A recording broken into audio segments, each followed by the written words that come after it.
summary. The Melacha of cooking applies to the solid and liquid foods. So always remember solid and liquid foods. It is forbidden with any source of heat, even it was ignited before Shabbos. So this, some people get confused. They say, no, but I did not light by the stove. It's two separate prohibitions, right? Not before Shabbos.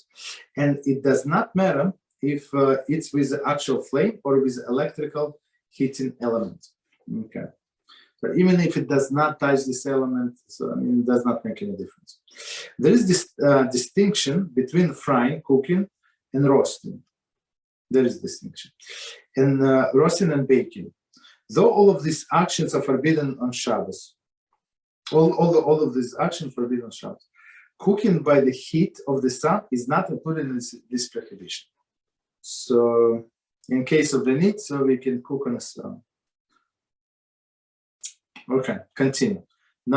Part number 3. What degree of cooking is prohibited? So as we said, there is always our sages give us maybe not exact, but some definition.